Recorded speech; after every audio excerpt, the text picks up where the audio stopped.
Good morning, good evening, good afternoon. What a blessing to be with you today for another study of one of the chapters of the book Green Light by the Spirit Andrea Luiz through the mediumship of Francisco Cândido Xavier. What a blessing, friends. And today we'll continue our studies.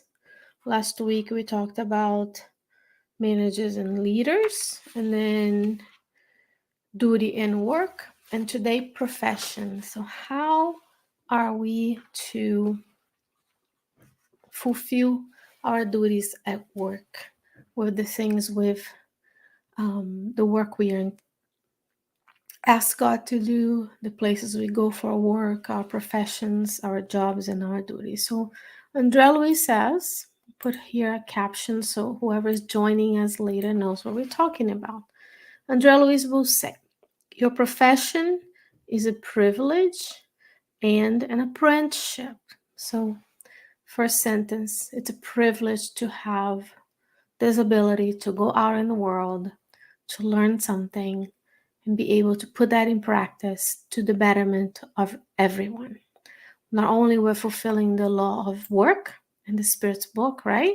But also we are using the talents and the abilities granted to us by God based on our reincarnatory plan so that we can give back. We can grow as we learn and then we give back. That's the important part. The apprenticeship part is that we are learning, we're growing, we are interacting with folks that are going to give us a means to improve ourselves and the environment around us. So he will continue, quote, if you put love in everything you do, to make other people happy while doing your profession duties, in your profession, whatever you are, there will always be a river of blessings, unquote. How much love are you putting into the work that you do today, no matter what work it is? Society has a way to view the value of work. Here we're talking about any profession, from the person who is educating the new generation at a kindergarten, at a school or in university, to the person who is maintaining buildings, which is cleaning, the janitorial staff, the people who are caring for the ill, those who are building the roads and the bridges that you and I drive on and walk on, the people who are making papers so that the books can be printed, all professions. How much love are you putting in everything that you do? That's important. At times in our lives, we may find that we have jobs that pays the bills, very honorable, as long as it's legal and honorable. But even then, we should put love into what we do. We are vibrational beings, so if my job is to maintain the stock of books, so that when you come and you get the book, then I can infuse love into the work I do. When you dust and you organize and put things out of place, there's just so much opportunity. So when we do that, he says, whatever you are, there will be a rivers of blessing. Remember, when we're kind and compassionate towards everyone, not just the people we like, that we know, then others feel that love and we are greeted back with the river of blessings.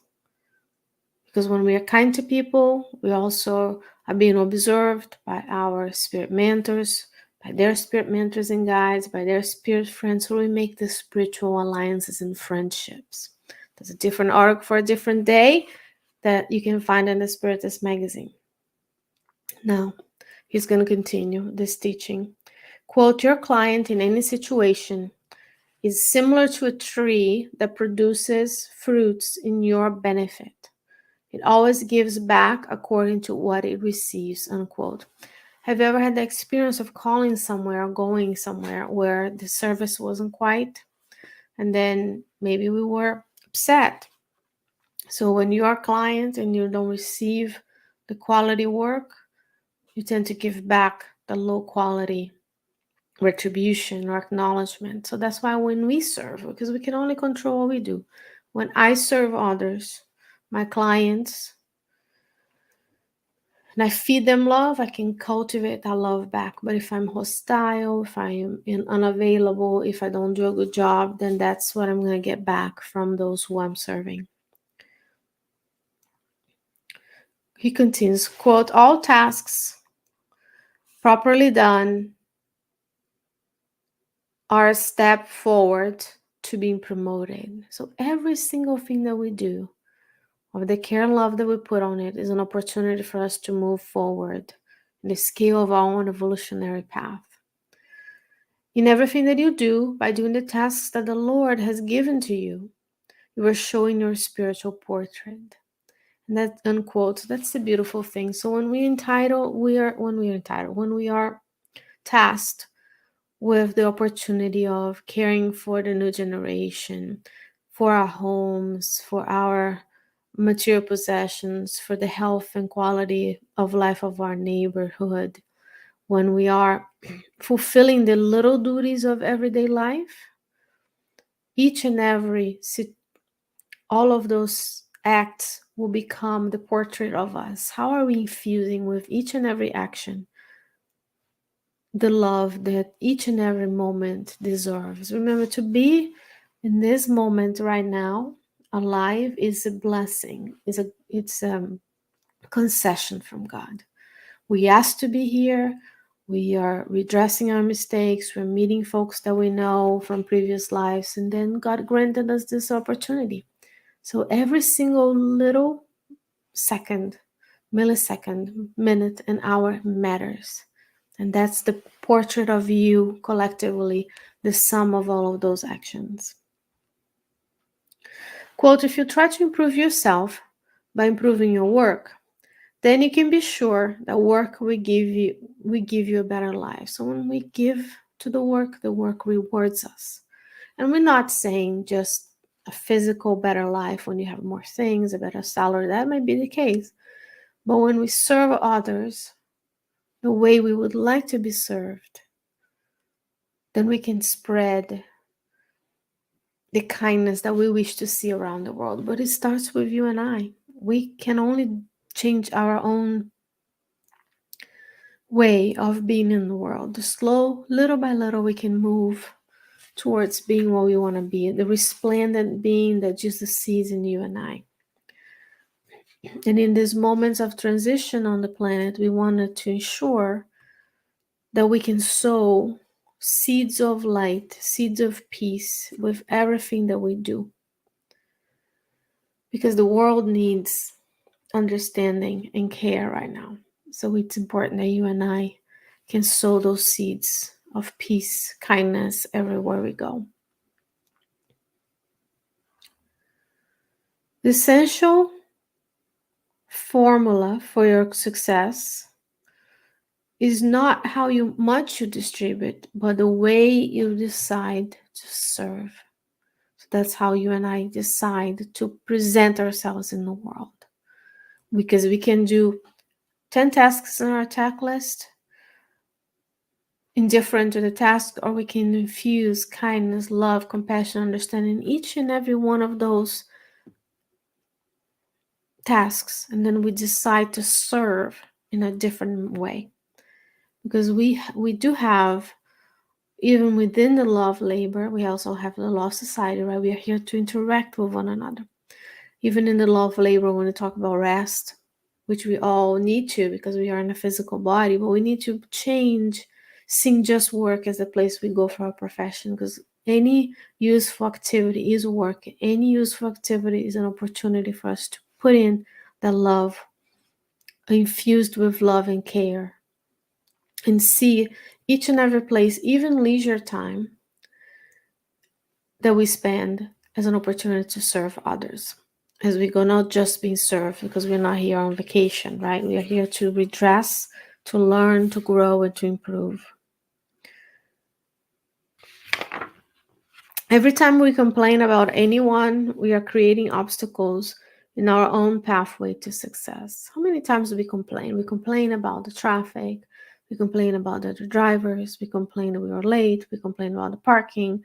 We complain about the barista. We complain about the grocery clerk. And we are just complaining. And he's saying here, we are creating obstacles in our own pathway to success. It's very easy for us humans to default back to, even when we have more and more comfort and privilege of being in a society where we have pretty much everything we want, depending on which store you go to, then that becomes our default. We want more and more. So let's turn into gratitude, because when we complain, we're creating obstacles for our own progress. The same token that we discussed before, when we are kind and understanding and loving towards others, then we are building those spiritual relationships in the physical, and then we are an example to others. So when others see us doing something kind, they can also, their mirror neurons pick it up, and they can also next time feel more inclined to do something kind. So we are an example in both realms of life on the way we act and do things. But also there is a whole host of things in the spiritual realm that grant us the spiritual friendships that when we need, those may be there for us. So when we complain, we're also creating the animosity of those who care for those folks, those who are there to care for them, those who have spiritual bonds with them. So when we complain about someone, we're creating those obstacles in our lives. And last but not least, he says, anyone who serves beyond their duties has found a way to true happiness. So today, the invitation is, I'm gonna put it here on the screen for you and I to remember. Anyone who serves beyond their duties has found a way to true happiness. Under Luiz book. Light to Chico. Xavier. Then we capitalize the name of the book, right? And then we add the banner, and then we display the banner. Anyone who serves beyond their duties has found the way to the true happiness. And that's the exercise for today. Go beyond, above and beyond the duties you have in your life, and ensure that you can infuse with love and care every single action that you have today. Remember, work and profession is a privilege and an apprenticeship. So we're here to learn as students of the light. Thank you so much, friends, for joining me today. As always, write to us. Leave your comments down below. Visit the website, the social media, spread the good news, spread the good in your life. And between now and the next time I see you, may you stay well, may you stay safe. God willing, I will see you again next week with another chapter from the book Green Light. Have a blessed day.